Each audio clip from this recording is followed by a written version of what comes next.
Hi y'all. Hope you're having a good weekend. This is like my third video today. It's Friday. I scheduled this video to come out on Sunday. I'm out of town this weekend. So I hope you're having a good weekend. I will be back on Monday. So when this comes out on Sunday, I will be back tomorrow. But yeah, I'm wrapping up my Skinny Puppy series here. And I have no more Skinny Puppy records left after this, guys. I'm doing Remission and Bites next after this Mind video, and then I'm done. I have no Skinny Puppy records left.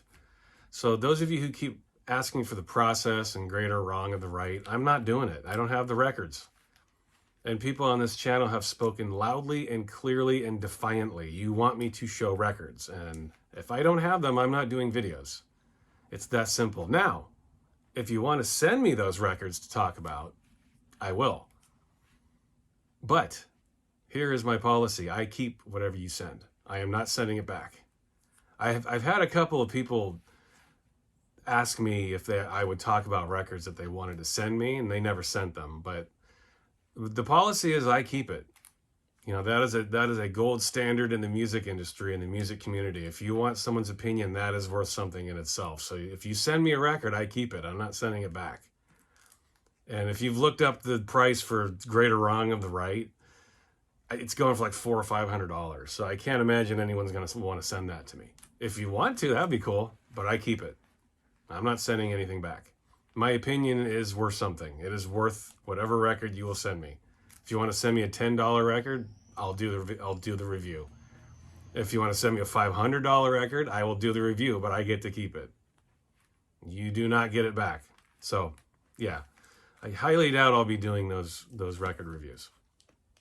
I would like to. I just, I after Last Rites, I lost a little interest in Skinny Puppy. I just didn't, I don't know. I just wasn't into it as much anymore. I didn't pay attention to them closely enough to buy those albums. So anyway, let's get to Mind the Perpetual Intercourse, shall we? Their second album that came out in 1986. Now, I know. You're looking at this cover and you're like, what? Hopefully you're laughing a little bit. But I don't want this channel getting shut down for any reason. I don't want it getting censored. I don't want it getting edited. I don't know. I think I will find out next week when I start looking into all the monetization policies. I will then find out if showing boobies is okay. But right now I'm going to assume that it's not.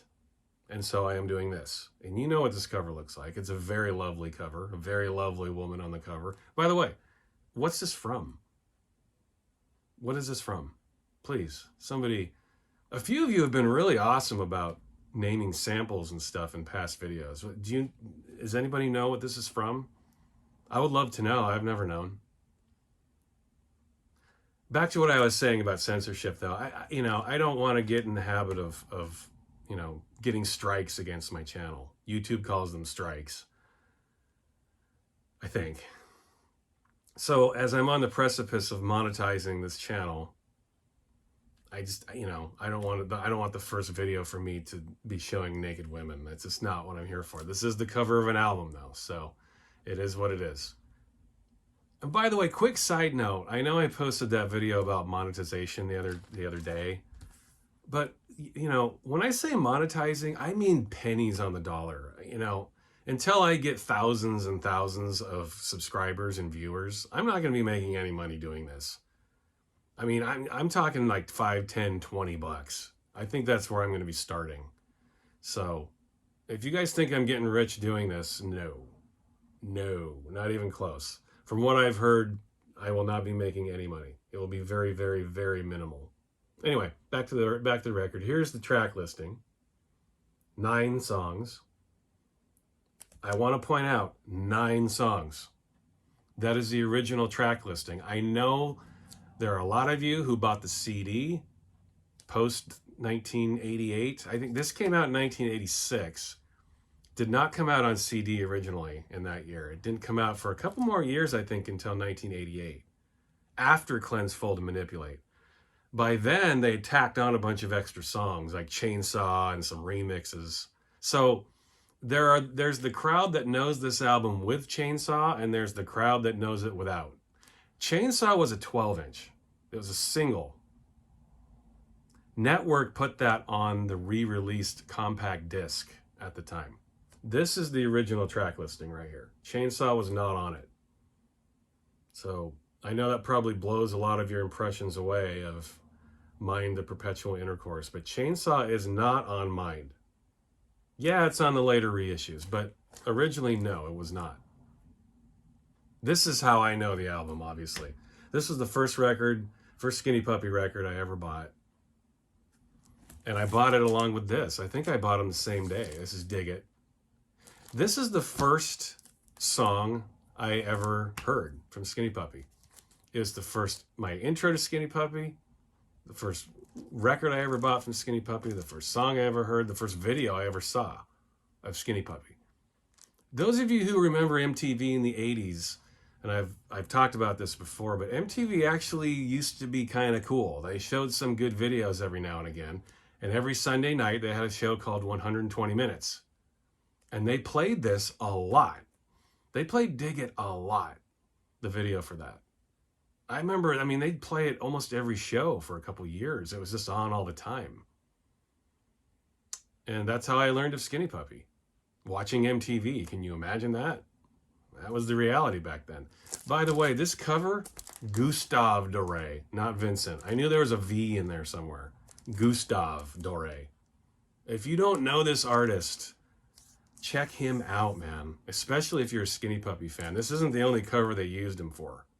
They used him on the Chainsaw 12-inch too. But this is Gustave Doré.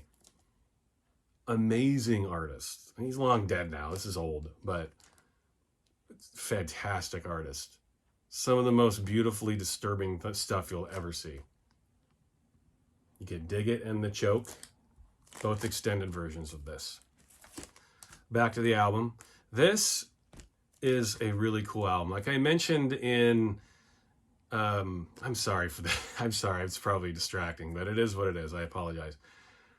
This is it's that trilogy of the first three albums. All three of the first albums have a very similar feel to them. And these albums came out in a time where sampling was still kind of in its frontier stage. Things were getting sampled and sampled hard, and they were not getting sued. Movies, records, everything was getting sampled. TV, and this was before the lawyers got a hold of it. So it was a bit of a frontier in terms of sampling. And I think that made Skinny Puppy records a lot more fun, a lot more, experimental back then. Lots of crazy, whacked out samples. And I'm going to go out on a limb here and say that if Skinny Puppy ever had an album that was steeped in hip-hop culture, it would be this one. Now, is it a hip-hop record? No, of course not. But sampling comes from hip-hop. That's where it originated. And there are some songs on here that are funky as hell. One of them is this. I still have this memory back in high school. A friend of mine and we loved Public Enemy. I still do. But those first three Public Enemy records in the 80s, holy shit. Those were amazing. And records from bands like the Ghetto Boys and NWA. These rap groups were blowing our minds. And Dig It is a funky song, man. It is absolutely steeped in hip-hop culture. You can disagree with me all you want, but it is. Lots of samples, a funky as hell beat. My friend who loved Public Enemy, and he was so far into hip-hop, he was pretty militant about it. I was trying to get him into Skinny Puppy at the time, and this is what did it. He heard Dig It, and I'll never forget seeing him going like this, listening to it, like, this is one of the great things about this band. They weren't interested in being referred to as industrial or any name. Skinny Puppy were all over the place. And this is a great example of how. You could play this in a hip-hop set and it would work. Intense vocals, deep driving beat, awesome bass lines. That's what hip-hop is. Total hip-hop song. If you want industrial, experimental hip-hop music, look no further. That's why Skinny Puppy's great. They're just all kinds of different things at once. And this record, man, In terms of samples, I might argue that this is the best thing they ever did. In terms of just fine, random, funky, bizarre, out of this world sampling. This arguably is their best. And it's a really cool album. This just bleeds into Cleanse, Fold, and Manipulate in a lot of ways. It's very dancey, very intense, all the things we love Skinny Puppy for. Track listing, One Time, One Place. Great way to start. God's Gift, Maggot. Oof. God's Gift, Maggot. That is a cool... That's one of the first times, maybe the first time I heard a Skinny Puppy song and it just knocked me back. The way it starts, it's just that big rumbling bass line, and then all of a sudden Ogre just comes out of nowhere and starts screaming in your ear. Intensity, man.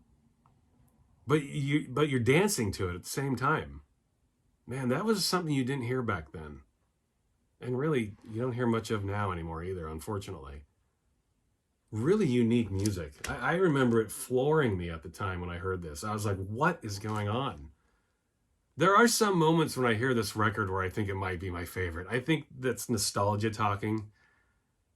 But in some ways, this is my favorite Skinny Puppy album. There are days where I'm like, man, I love this record. Maybe nostalgic. This is the first record I ever heard from them. But God's Gift, Maggot. Yeah, and what in the world's he talking about? I know what he's talking about now, but when you're, 13 years old and you're listening to this... Sorry, I keep seeing this. I'm just going to show this. When you're 13 years old and you're listening to God's Gift, Maggot, you're like, what's he talking about? God's Gift, but then Maggot? Wow, those are two disparate influences for sure. Three Blind Mice, Love, Stairs and Flowers. Love, by the way, is a great song. Stairs and Flowers, one of their more popular songs, and rightfully so. Flip It Over, you have Antagonism, great song. 200 Years, one of their more moody songs. Dig It, album version. Slightly shorter than the extended version on the 12-inch. Very similar. The 12-inch version is about a minute longer. It's really not all that different, but it's worth having. And then my favorite song on the album, Burnt with Water. That's just one of those typical endings for Skinny Puppy.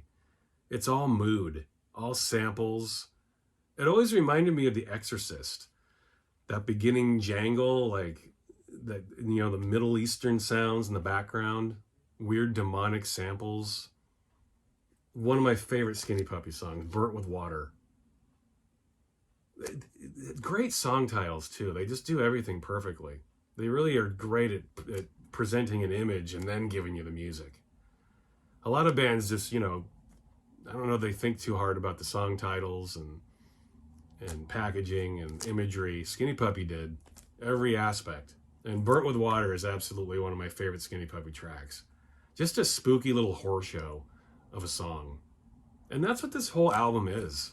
It sounds like a horror movie on wax. Tons of sampling going on here. As I mentioned before, this was just, the mid-'80s was like a vast Wild West frontier of sampling. People were sampling anything they can get their hands on, and people weren't getting sued for it yet. You're just able to do that. It was a different time. Phenomenal record. The second album from Skinny Puppy. They were on a tear at this point, and they were releasing records pretty regularly. They would put out Cleanse, Fold, Manipulate a year later. Less than a year later, they would come out with the Chainsaw single, and those songs would end up on the CD.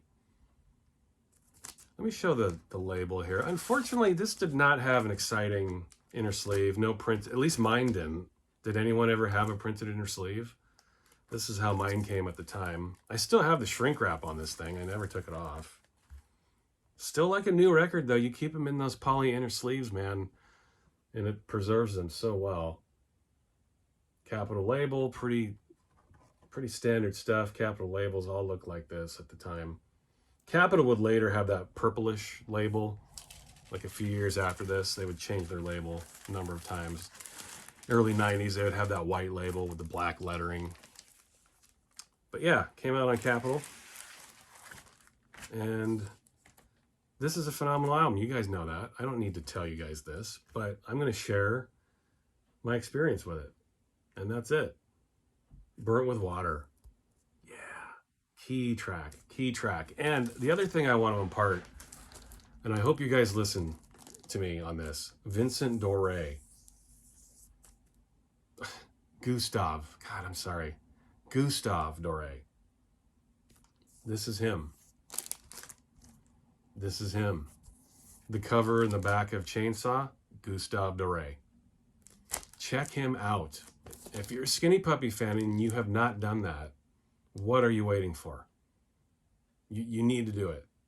You will thank me later. All right. There's my boobies video, or excuse me, Skinny Puppy Mind the Perpetual Intercourse video. I hope you enjoyed it. One more to come, peeps. One more. Hope you enjoyed this. Thanks.